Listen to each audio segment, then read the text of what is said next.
thank you all for coming. We're going to be talking about the future of Web3 cybersecurity here with these fine gentlemen today.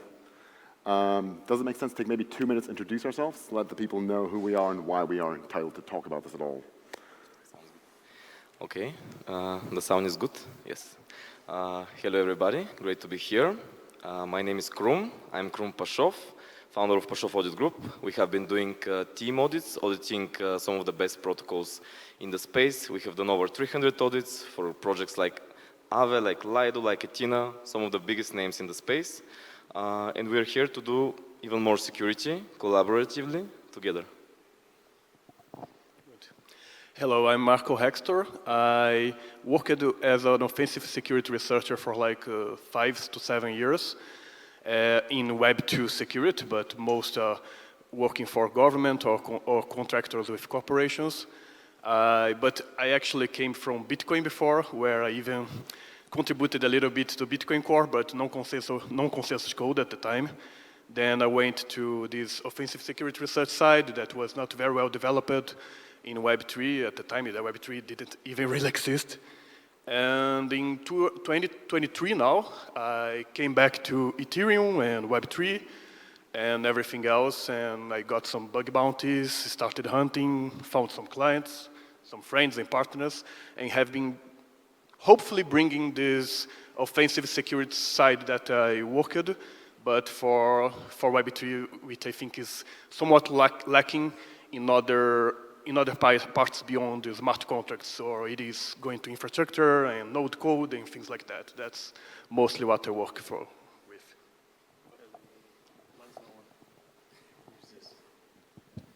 I'm the humble Chad, Riptide. I hunt bugs for a living, and I host a podcast where I talk to other bug hunters about hunting for the bugs in Web3. Very nice. And I run Fidesium. We're an audit automation and developer tooling company from a cybersecurity perspective. So let's maybe dive in. I guess as to ease ourselves in here, what do we think is the bleeding edge of Web3 cybersecurity, and where do we need innovation in this space? AI. Easy AI. It's a field that is bleeding edge that most audit firms, Pashov Audit Group, dismisses the advancements in AI auditing that is going to take over like a big tidal wave. Honestly, I think that it's an incredible field that is hugely promising, and that we shouldn't write off the initial results that everyone got using GPT and the AI slop reports that are out now. You could take those things and advance those and use it in a manner that's shown to consistently find very good findings. And the technology is promising. There's I don't think anyone should write it off at all at this point. Yeah, it's kind of silly to say the same thing, but AI, of course, we have formal verification, which is a very high IQ field, and there is much to do yet. Not my specialization, but I know it. And for AI, what I see is that there are two sides nowadays. One with the hype, like, oh, AI will replace everybody tomorrow. That's kind of stupid now with the foundations of Transformer Foundation that we have for AI right now. But also, it's not like I see people that use the most generic interface, like ChatGPT on their most generic input interface or codex or whatever, do not provide context for that, and then they call it a day and say, oh, it doesn't work. It just gives me false positives. Of course, it gives false positives if you don't give the right context for the probabilistic model. So, in my experience, at least, I have at least one bug, one vulnerability in which I got a 50K in a bug bounty, which was, we could say AI found it, but AI didn't find it. I gave it lots of context with my knowledge, with my security knowledge, or the humans there, and then it helped me spotting that. So I think that's the way for, at least for now, with this infrastructure we have now, the transformer-based LLMs, that we can work. We have to give the right context, we choose the words, and then it can help us spot things that we couldn't spot or you didn't have the time. That's partly the thing. So I have this small success case. So yeah, I believe that with people working on it with time, it will be better and better and better. Yes, that's the bleeding edge for sure. Okay, this is working now. Okay, I like what both of you said. I really like it. I have to be a little bit on the other side of the spectrum to a little bit bash on AI so far, because it's either one of two things. It's either that nobody is okay with showing his tool to the public and showing that it is actually working and explaining how he's using it, or nothing is working. And because at Pashov Audit Group we are not putting that much emphasis on AI, I feel like it's the second. At least this is what I have seen so far. I have tried running some of the best AI tools on code bases that we have audited, where we have found endless amounts of issues, like many critical, many high severity, many medium severity vulnerabilities, and then you get like so many false positives. You lose so much time when you see them to really understand that they are not vulnerabilities at all, and maybe someday, sometime, you catch another bug that you didn't catch. But usually the time that you spend working with this tool is much more than the time you would spend if you just go deeper into the code. And I want to say one more thing, that I'm trying to be very open-minded about it. And the way I'm thinking is that there are many people that are like 10 times smarter than me. And when we disagree, I try to understand why they think this way. And maybe about AI, it's really about not understanding what AI in security is. Because in my opinion, when I hear AI tool for security, I envision something that is, I just run the tool and then it puts out vulnerabilities ready to be reported. While this is not the case. And what you said, I liked a lot, is that it's actually an extension of you and of your brain, and it helps you go even deeper. So I like this viewpoint. But overall, I feel like it's more of a burden than it's helping right now. Yeah, just one thing that that Pashov is saying is very true, that I've been seeing, and most things that are working with this and doing at least screaming they are having results, they really hide their work. They have their reasons for that, for sure, but well, they hide it. And I think there are some incentives. For example, I have my own context files for AI that I work, and I never publish that to anyone. Why? Yeah, exactly, because I think maybe that's limited, and that's totally not hacker actually, that I want to keep that to me, that tool to me, that I worked for that, so I can get the value from that before anyone arrives there. So that's the reality. I'm holding for me so I can get the bounties, and that's it. That's the reality. But I'm not trying to sell a product to anyone. I think the guys who are trying to sell product to people, they should be a bit more open when they are ready for that, yes. Yeah, I think it's inevitable. Definitely AI is an improvement, and the way to speed this up is to work collaboratively together, because if everybody is working in his own lane, progress is much slower. It's like 10 times slower. Of course, the person who is working stealth and he managed to do something that is crazy good, he will be the first to really capture the value. I don't know, maybe for me it's not just about capturing value in terms of monetary rewards. Maybe it's also about just creating a better space, because right now Web3 security is a little bit like almost funny, like so many hacks. Everybody's doing so many audits and we're still getting hacked for like billions of dollars. Like, are we doing any job at all? I feel very bad. So we need to really make some progress. Maybe AI is the answer. I don't know. So it seems that there is a natural tension here between AI-assisted audits and less so, especially when it comes to kind of the collaborative nature of cybersecurity as a ecosystem, or in an ideal world, as it should be collaborative, right? We're all on the same team here. And there's plenty of people on the other side of the fence. So I guess kind of dovetails quite nicely. What do you guys think, AI or otherwise, does a cybersecurity professional in Web3 look like in, say, 5 years? Like, what skills do they have that they don't have today? Is it just context engineering and prompt engineering? Is there something else, some other tools that are out there on the bleeding edge that we should be exploring? What does a professional look like in this space? That's a tough one, man. 5 years from now, I mean, this space moves incredibly fast. You could look 1 year ago and two years ago, and you're outdated if you haven't improved your skills, if you haven't kept up with all the changes with the ecosystem. I mean, LLMs caught us by storm with all these prompts and what you can do with the prompts. And now when I audit a code base, you see prompts in the code base that the dev team makes. Probably made the prompt through another LLM to, hey, make sure we got all these bugs, no reentrancy, blah, blah, blah. So, like, what does it mean to be an auditor now versus 5 years from now? I think we're going to have to embrace, everyone's going to use AI for their tools, whether they're using it now or using it in the future, that's a given, but using it effectively. And I think still the same core for, at least for an auditor or a bounty hunter, is still going to be that attention to detail, because I don't think that anything is flawless. It could be AI, it could be whatever. And essentially what we're doing is looking for those edge cases that haven't been found, that no one thought about.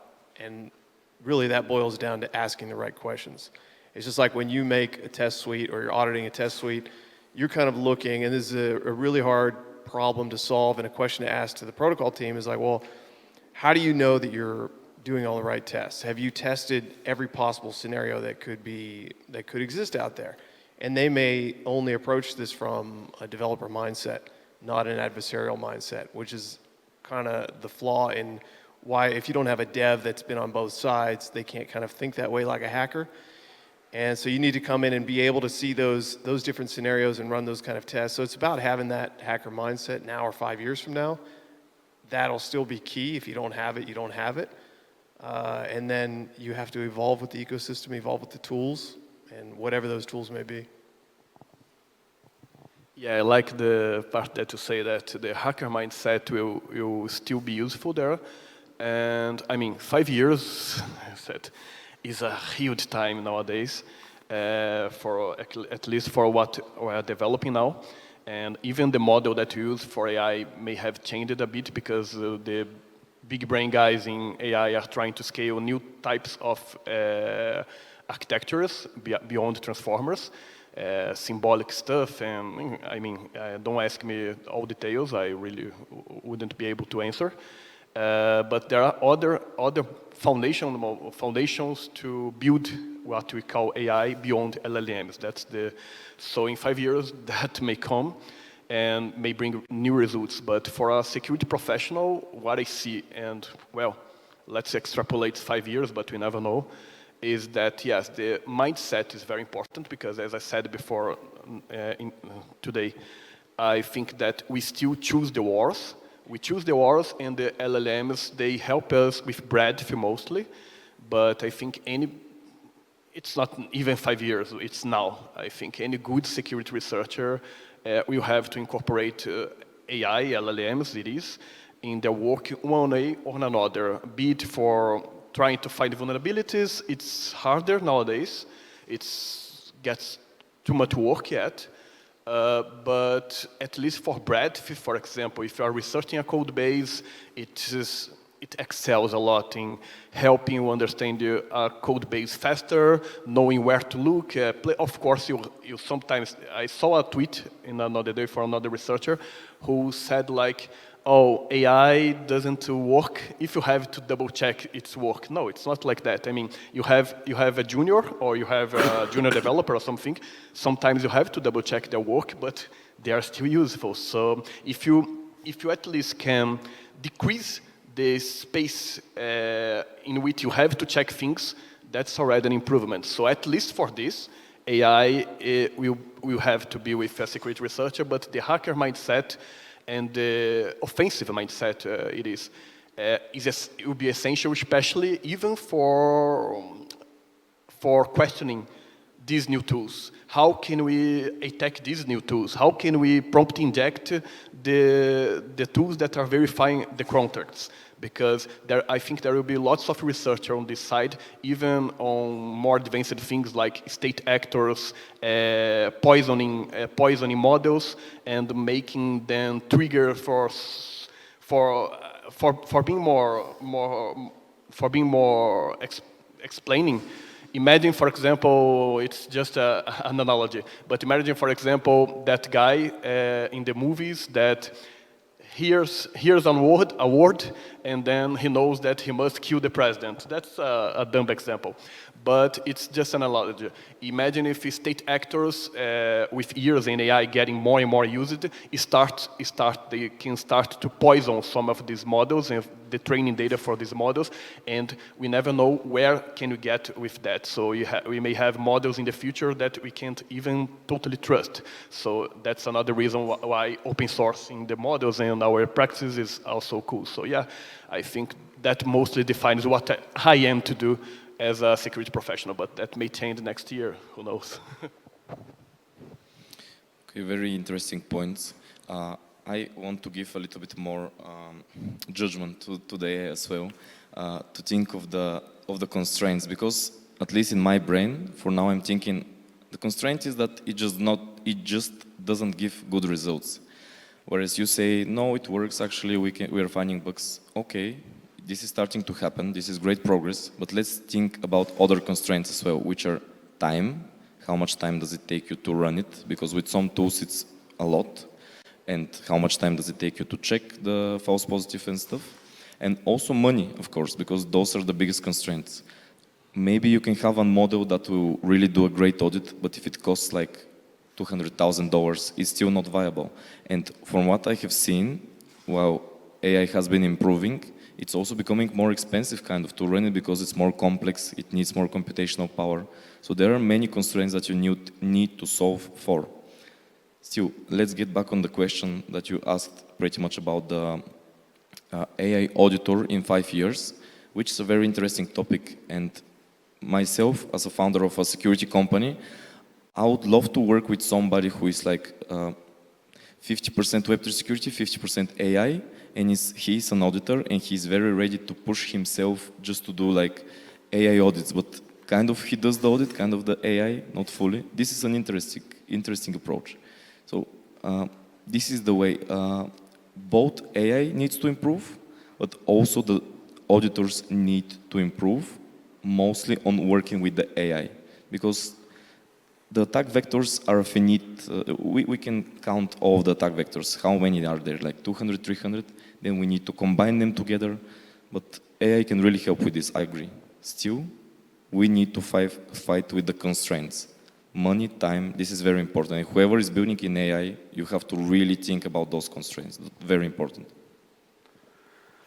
Yeah, just one thing is that just because I had the experience with this, one of the last vulnerabilities I reported for a bug bounty, successful bug bounty, I used AI to make the POC, the pocket for the proof of concept for the Go part, and it probably has good context on that. But it didn't have so real good context for Rust, for example, and a simple POC on Cosmos, which is the contract language that Cosmos use. With a simple POC, it wasn't able to do it.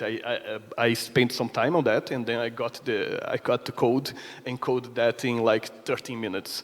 And another thing about cost is that nowadays we have to account for, it's even worse than the cost that's scaling now, because most of these tokens we use on OpenAI, Claude, Gemini, whatever, they are subsidized. So those are not the real prices, which means that many people, if we don't find another way to scale the costs, to scale the resources for the cost, many people will be priced out eventually, because these companies are really, the VCs are subsidizing the tokens. So if I pay 20, that's actually, I don't know how much it is, but it's much more than those 20 USD that I pay or 200 USD that I pay. So you could check that out, the cost and things. It's being subsidized at the moment. I think the cost is really a problem. Yeah. So a couple of interesting points there, right? Especially around, so fundamentally, like maintaining deep modern context as we speak to AI systems or otherwise, and maintaining an adversarial hacker mindset are, I think, agreed upon here as important.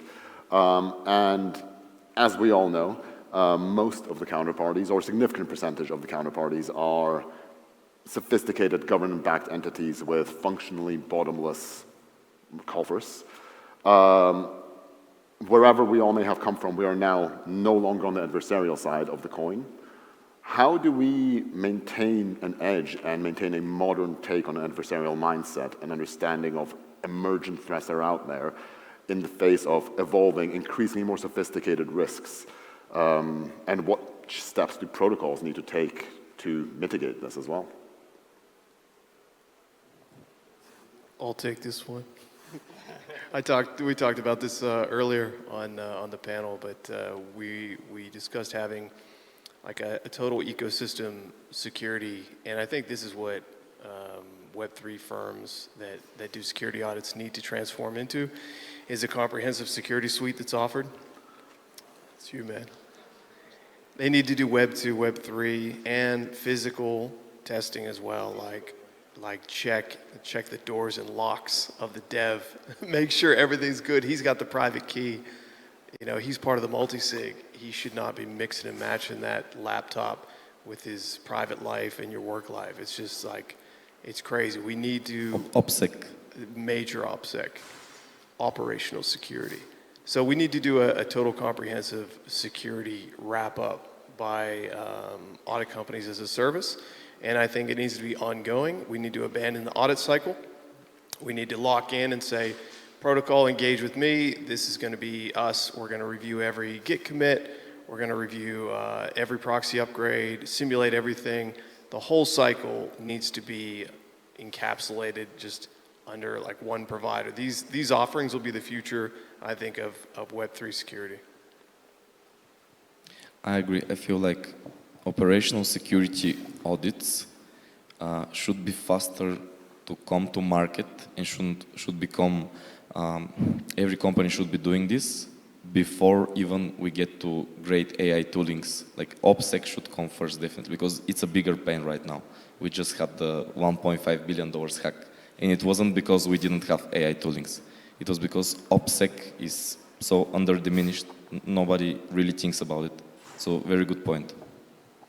Yeah, and of course, as I've been hunting with bug bounties part-time on Web3 now, what I see is that, of course, this is kind of the edge of the vulnerability research. We are like on the first responders of a vulnerability research after code goes to mainnet.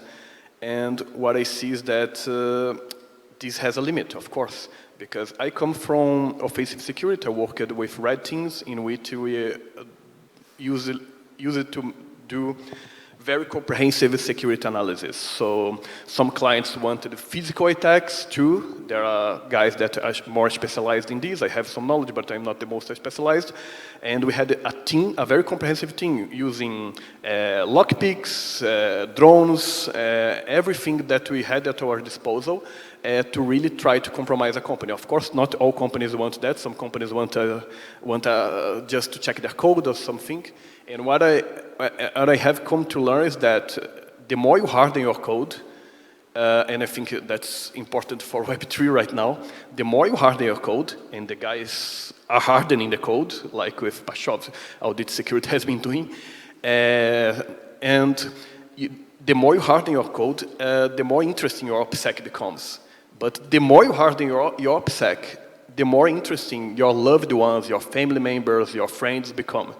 So we have to go much further than that. Of course, we have to start somewhere, and hardening the code is important. But if we aim and we strive to become like the main railroads for finance and for money, we cannot play around with these other parts, because if you have a good code, if you have a good governance, and if you have everything that, there will be a guy that will come to your house, there will be a guy that will come to your server, and it's not even new. The first company that I worked with Bitcoin was for a very short time. I was young. It's Coinapult. Some of you may know or not. It was a wallet, a Bitcoin wallet, and other service providers. And even at the time in 2015 or 14, yeah, around that, 15 or 14, we had there in Panama a guy that was arrested one room before the server. So even at the time, so I mean, it's not nothing new. It's here. I think the attackers, of course, will always attack what's easier. So the code was being easier, but some guys here are doing it difficult to attack the code. So they are going to the softer spots, and there will be the OPSEC and everything. Yeah, and just on that, 80% of the hacks are private key compromise. It's the wrench attack. It's not all this focus on smart contracts, but it's the wrench attacks. This is because we do so good audits, so there aren't many anymore. This is true. But that's true. I mean, that's marketing, but that's also true. And I don't have a share on Pashov company. So yeah, I mean, the code was very bad. For example, when we had some years ago, we had things like in the DAO. I know it's now old in Web3. But man, there were very good guys involved on that. And reentrancy is not something that Web3 invented.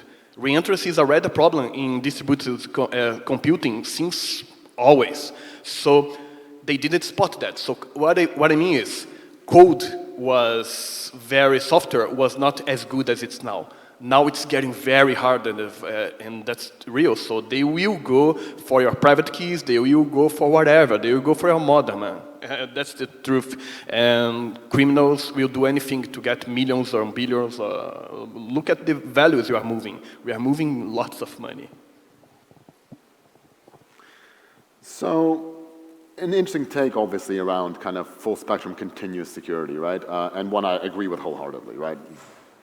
But I guess the question I'd love to pose to you here is, while in an ideal world, everybody would have full spectrum end-to-end coverage throughout the entire lifecycle of the protocols, physical pen tests and key man risk analysis, et cetera,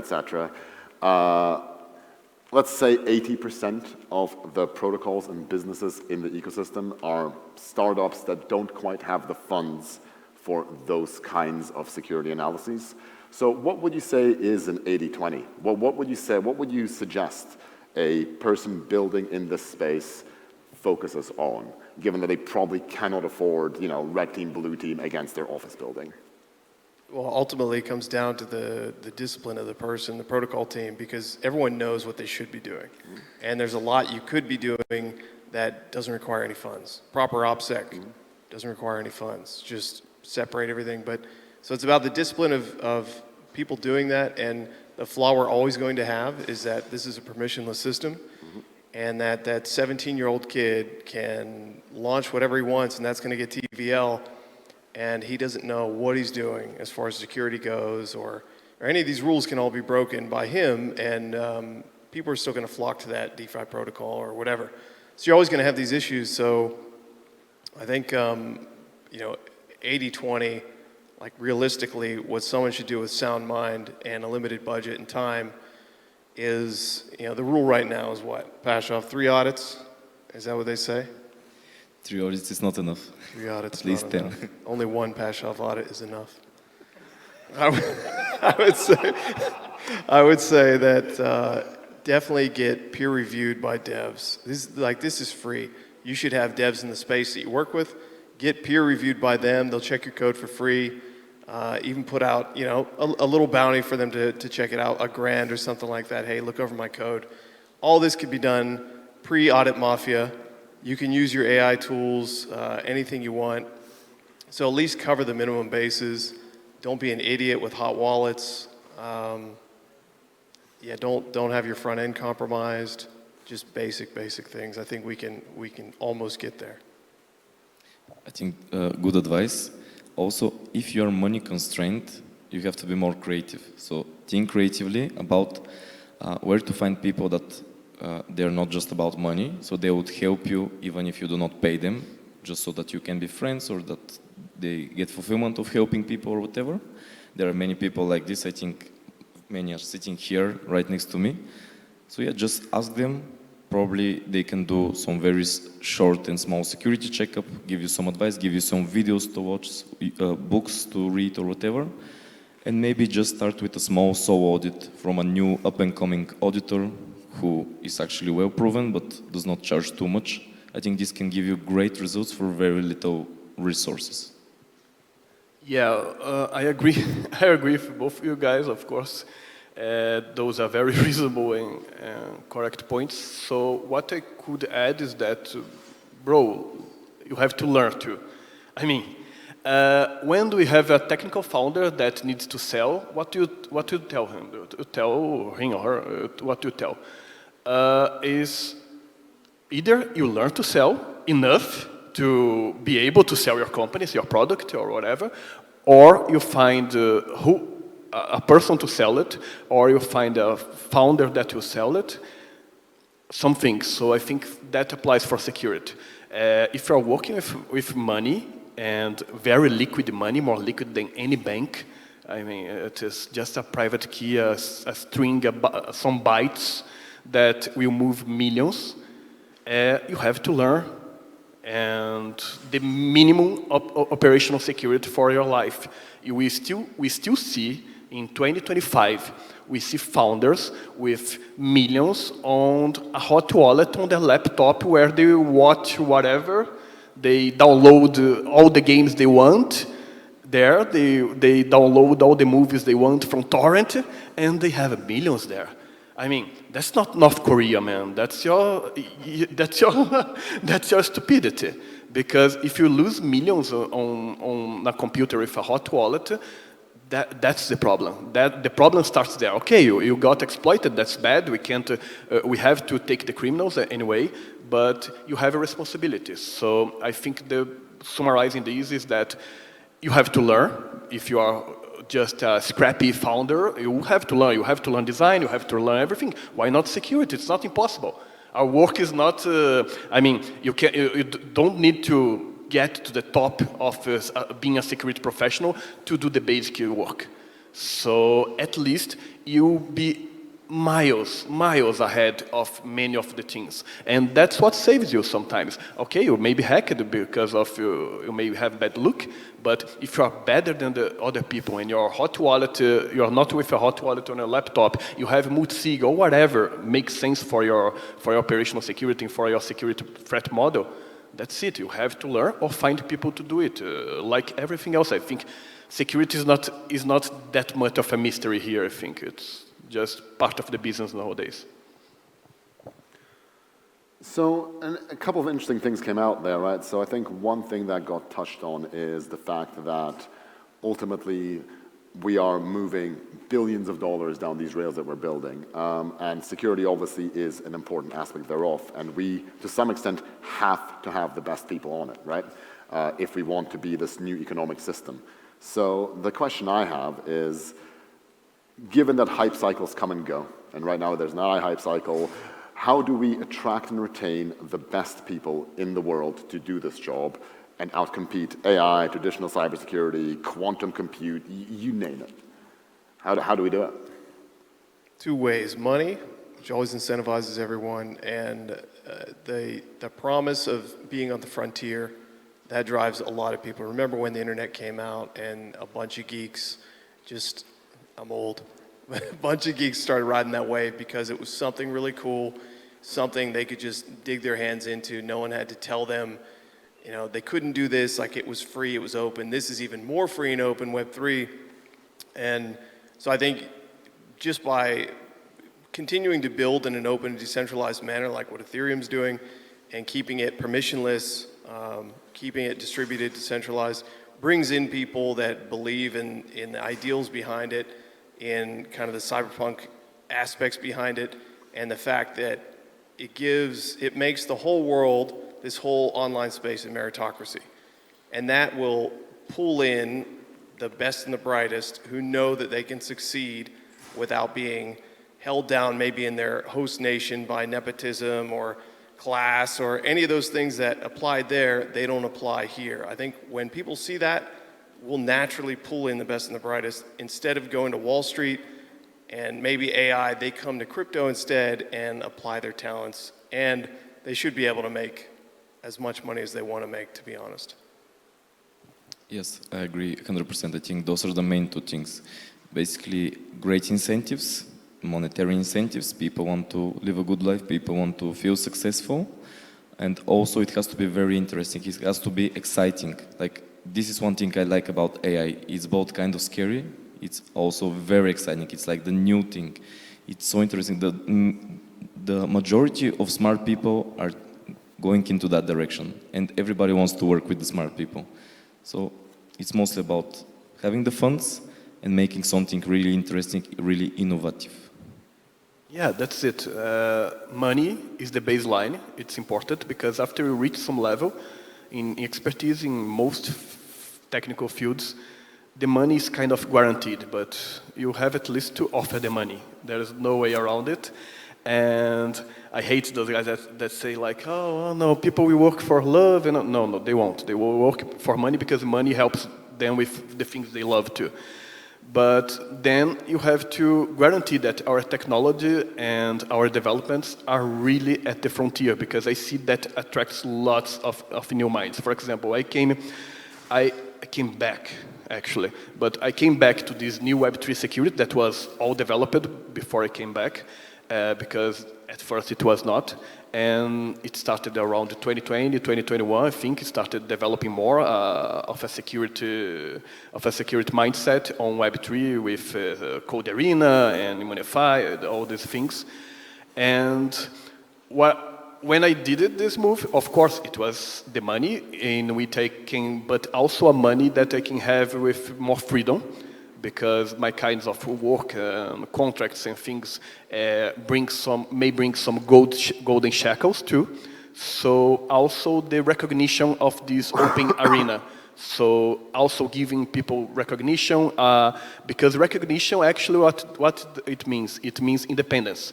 Because if the person has recognition, this person knows that he can work in another company or for his own project afterward. He accumulates his identity capital in a way, his social capital that he has by working. So it's mostly this. We have to give money and interesting projects to work. And that's why many people are going to AI now, because they are seeing this is the frontier. And many of them still see Web3 either as lots of scams and frauds, or sometimes as stagnated, not developing, going to centralized solutions. If you are going to do it all again, super centralized solutions with our new tech, bro, that's boring. Good people won't come to that. And I think we must strive to keep innovating this space and bring these people to our side. It's being at the frontier, really. For as cheesy as that is, it is the word, frontier, yes. So I think we're near enough at time now, so I'd love to take a couple of audience questions at this point. There's a Slido QR code over there.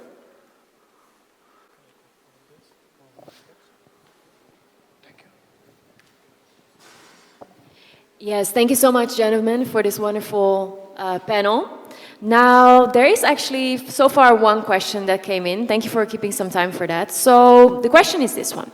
Marco said that AI helped him find a vulnerability. Does that mean, the question is, that hackers can now easily use AI to give them hints for attacks by analyzing the target? Feel free to answer whoever feels. Marco. For now, no, because, so let me be the easiest way to answer is being specific about what I found. So what I found is a field. It was in a field that I have been working a lot lately. So I have lots of context on that, my own files, my own notes, my own vulnerabilities that I found, my own invalidated vulnerabilities that I found. Invalidated sometimes not because they are not possible vulnerability, but because they are not exploitable, so they are unworthy for bug bounty. They don't accept that. So I sit on that, of course. And I have all this context to add to the models that I use, and in a very specific field. And the same tool, when I needed to do a simple POC, simply didn't work. So I don't think we are there, but people can and are building very cool tools now that would make many script kiddies or people that are not very knowledgeable to do some kinds of hacks for sure. The most difficult here is tying contexts. So if you have a website that's easy to hack, that's very, very possible already and somewhat easy to make that kind of tool. But if you have to stitch many contexts like blockchain, web, and cryptanalysis, and this and that, those are not so ready to use by anyone, no. But we can get pretty close to what people fear, but not right now, I think. Yeah, mostly. Wonderful, thank you very much. I think that we have maybe 1-2 minutes more for the final question. No, a few more are coming in. Thank you for that. Someone is asking to Pashov when Lambo. That was not the question I was going to pose, but in any case, so it's maybe maybe a good one. They are coming in a lot actually. Okay, so the one that gets most upvoted is what's the most surprising vulnerability found by you or your team? Maybe you can try to keep it short. Whoever feels like replying. For surprising vulnerability, nothing comes on top of my mind because every vulnerability is very unique. Like when you get reentrancy, it's not that interesting, but even with reentrancy, you can have many multiple attack vectors joined together. Those are the most interesting ones. When it's like 1, 2, 3, 4 attack vectors together, this is the most interesting. But it's very hard to get to. And we have had situations where we find like one attack vector, then we join it to another attack vector, and it gets very interesting, third attack vector, and then we cannot find the fourth one. And we do not even report the vulnerability, and after that, somebody reports it, or somebody might exploit it, or whatever. But those are the most interesting ones, where it's like multiple layers of attack vectors. So I would like to chime in here with what I consider to be the most surprising one that we found, and a slightly different take on surprising. One of our customers had a function which allowed them to burn tokens, fine. They asserted that the wallet they were interacting with had enough tokens, but then they allowed them to pass in any wallet to burn from. It was not a complicated vulnerability, but it was just, that is what surprised me. You were surprised that he can leave such a Yeah, easy it was surprising at just how dumb it was, just basically, like, you know. Wow, he or she, I mean, you never know. Just ladies and gentlemen in the room, and just mentioning this quickly as a founder myself. Them. Them, yes, very correct, wonderful. That leaves me to say thank you very, very much for this very insightful panel. Please put your hands together and then we'll move on to another epic keynote. Thank you very, very much, everyone.